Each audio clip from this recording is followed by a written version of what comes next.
drawbacks of classical mechanics and opening a new era.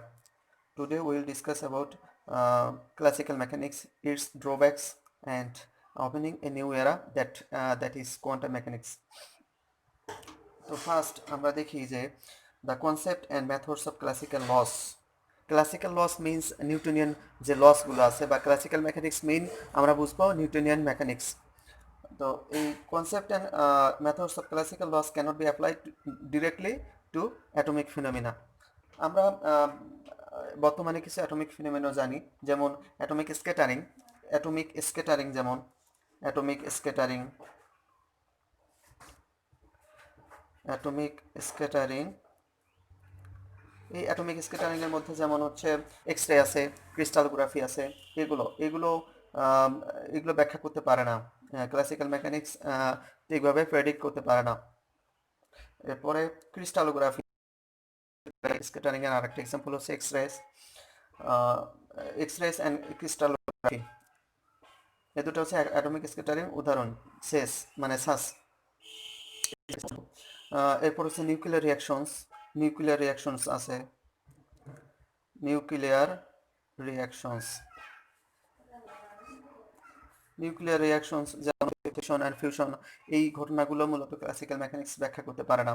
তো আমরা জানি nuclear fusion and nuclear fusion কি কত ইম্পর্টেন্ট টুডেস ডে। আমরা আহ, এই এই এই এই যে ব্যাখ্যাগুলো মূলত ক্লাসিক্যাল মেকানিক্স পারে না। এরপরে আমরা দেখব যে atomic and molecular interaction. Atomic and molecular interaction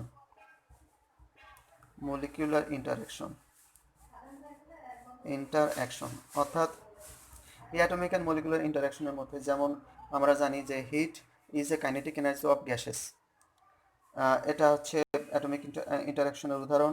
এরপর হচ্ছে স্প্রিং এর যে এনার্জি আছে and its behaviour, it's also atomic ইন্টারাকশনের ফল, অ্যাটমিক অর মলিকুলার ইন্টারাকশনের ফল। তো এগুলো মূলত ব্যাখ্যা করতে পারে না অ্যাটমিক অ্যান্ড মলিকুলার ইন্টারাকশনসটা, এগুলো ব্যাখ্যা করতে ক্লাসিক্যাল মেকানিক্স পারে না। তাহলে এই ঘটনাগুলো মূলত ক্লাসিক্যাল মেকানিক্স ব্যাখ্যা করতে মানে নট অ্যাবল। এরপর 2 নম্বরে দেখি classical mechanics or classical theory, যেটা fails to explain the stability of atom. অর্থাৎ ক্লাসিক্যাল মেকানিক্স বলে যে একটা ইলেকট্রন যখন নিউক্লিয়াসের চারিদিকে ঘুরবে, তখন ঘুরতে ঘুরতে তার এনার্জি লস হবে। এই এনার্জি লস হলে তার ভেলোসিটি, ইলেকট্রনের ভেলোসিটি অবশ্যই ডিক্রিজ হয়ে যাবে। তো এভাবে কন্টিনিউয়াসলি ডিক্রিজ হওয়া শুরু করবে, মানে হতে থাকবে ইলেকট্রনের ভেলোসিটিটা।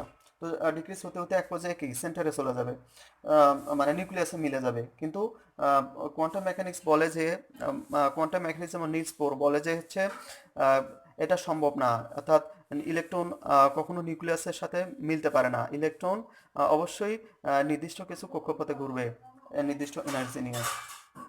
So the ultimate result is that the electron collapses to the nucleus according to classical mechanics, and thus predicts the instability of an atom. অর্থাৎ ক্লাসিক্যাল মেকানিক্স এই যে স্টেবিলিটি অফ অ্যাটম স্টেবল হওয়ার জন্য দরকার হচ্ছে নিউক্লিয়াস, এরপর চারিদিকে ইলেকট্রনগুলো নির্দিষ্ট কক্ষপথে ঘুরতে থাকবে, তাহলে সেটা স্টেবল হবে।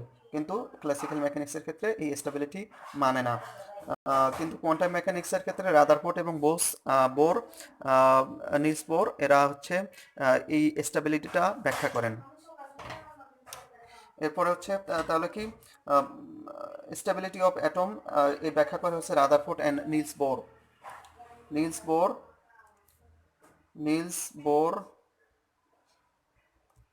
অ্যান্ড রাদারফোর্ড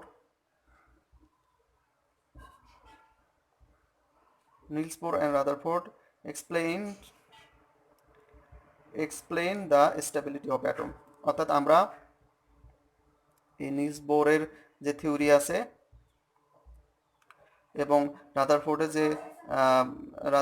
যে থিওরি আছে, এগুলো মূলত হচ্ছে কোয়ান্টাম মেকানিক্সের উদাহরণ। এরপরে 3 নম্বরে আছে classical laws fail to explain the spectrum of hydrogen atom. অর্থাৎ হাইড্রোজেন অ্যাটম এর যে মানে হাইড্রোজেনের যে স্পেকট্রাম, বা হাইড্রোজেন অ্যাটম থেকে যে স্পেকট্রামগুলো আমরা পাই সেগুলো ক্লাসিক্যাল মেকানিক্স বা ক্লাসিক্যাল লস ব্যাখ্যা করতে পারে না। যেমন according to classical theory excited atoms of hydrogen, অর্থাৎ হাইড্রোজেনকে যদি এক্সাইট করা হয়, সে হিট দিয়ে যদি এক্সাইট করা হয়, তাহলে এই হাইড্রোজেন থেকে কি ইলেকট্রোম্যাগনেটিক রেডিয়েশন বের হবে অফ অল ওয়েভ লেন্থস কন্টিনিউয়াসলি।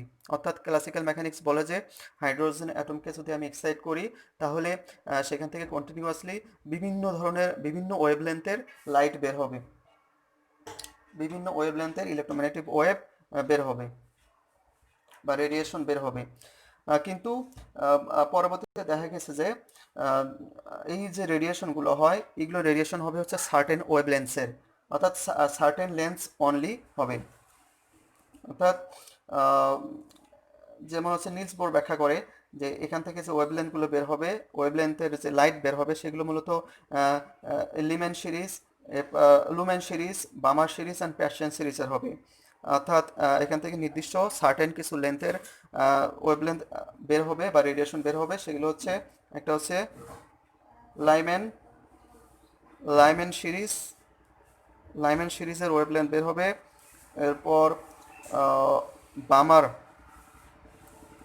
বামার সিরিজের ওয়েভলেন্থ বের হবে, অ্যান্ড প্যাশন সিরিজের ওয়েভলেন্থ বের হবে। অর্থাৎ এই ফিক্সড ওয়েভলেন্থ, এটা একটা ওয়েভলেন্থ মেনে চলে, এটা একটা ওয়েভলেন্থ, এটা একটা ওয়েভলেন্থ আছে। এই ওয়েভলেন্থগুলো, এই ফিক্সড ওয়েভলেন্থগুলো বা রেডিয়েশনগুলো ওই হাইড্রোজেন অ্যাটমের স্পেকট্রাম হিসেবে কাজ করে, অর্থাৎ স্পেকট্রাম হিসেবে বের হয়। কিন্তু ক্লাসিক্যাল মেকানিক্স অনুসারে এই এই নির্দিষ্ট কিছু ওয়েভলেন্থের বের হবে না, ওখানে জাস্ট বলা হয়েছে যে হচ্ছে বিভিন্ন ওয়েভলেন্থের রেডিয়েশন বের হবে, কিন্তু উনি ক্লাসিফাই করে নেই যে এগুলো কোন ধরনের ওয়েভলেন্থ। এরপরে 4 নম্বরে আসছে যে fails to explain the black body radiation. অর্থাৎ ক্লাসিক্যাল মেকানিক্স বলে বা ক্লাসিক্যাল থিওরি বলে যে energy changes in a black body radiation take place continuously. অর্থাৎ আমরা ব্ল্যাক বডি জানি, ব্ল্যাক বডি কৃষ্ণ বস্তু, যেটা যেটা হচ্ছে সকল লাইটকেই অ্যাবজর্ব করে। তো এই ধরনের ব্ল্যাক বডি থেকে রেডিয়েশন হবে, ওই রেডিয়েশনটা হবে কন্টিনিউয়াসলি। অর্থাৎ এখান থেকে যে এনার্জি আমরা পাবো, এই এনার্জি সেন্স পাবো, এই এনার্জি সেন্সগুলো মূলত হবে কন্টিনিউয়াসলি।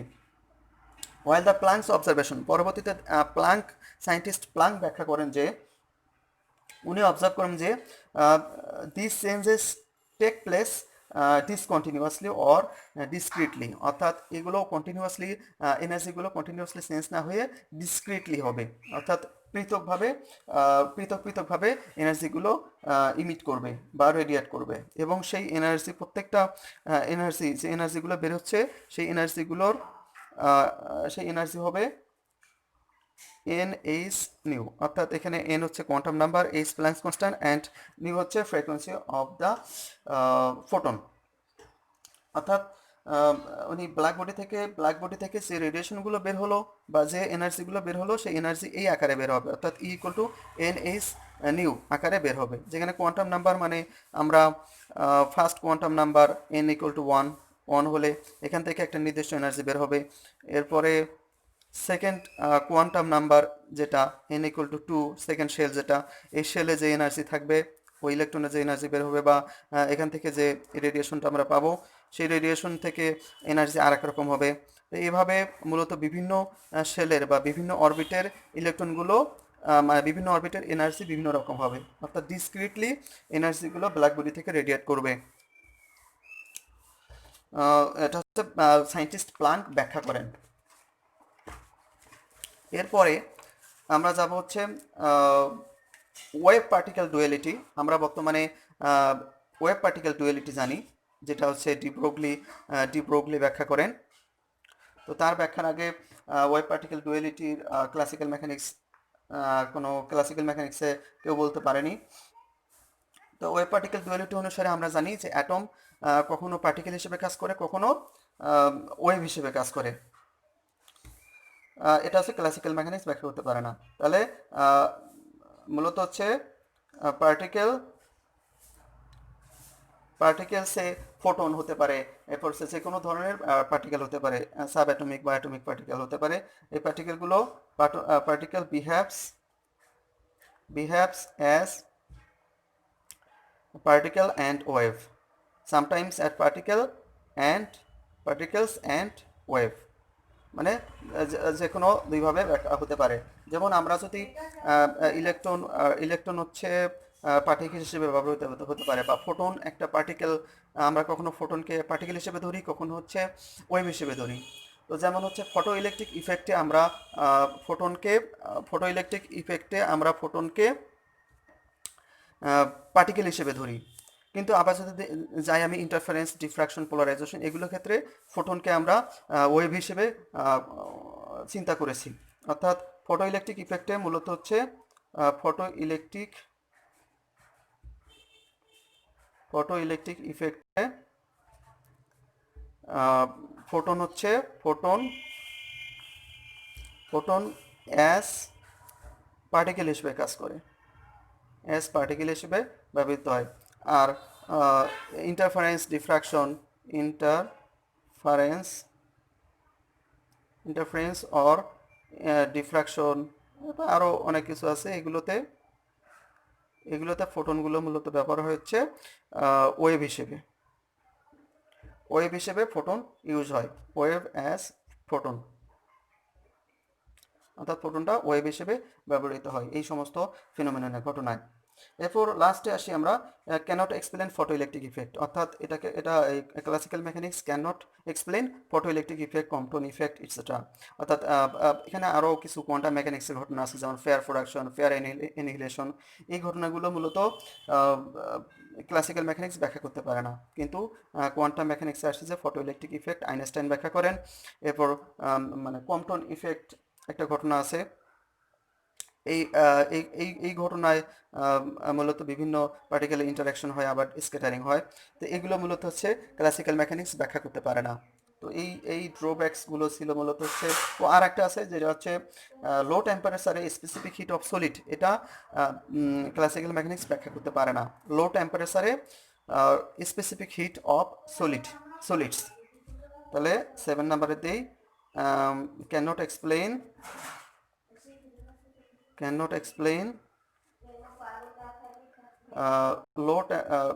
specific heat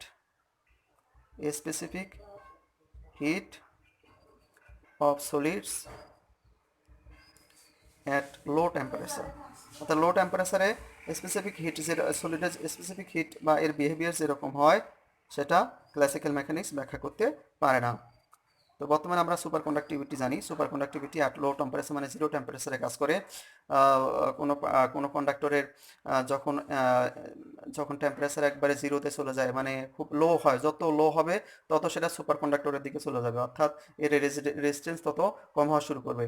তো এই যে সুপার কন্ডাক্টিভিটি বা সুপার কন্ডাক্টর, এগুলো ঘটনাগুলো ব্যাখ্যা করে মূলত হচ্ছে quantum mechanics, not classical mechanics.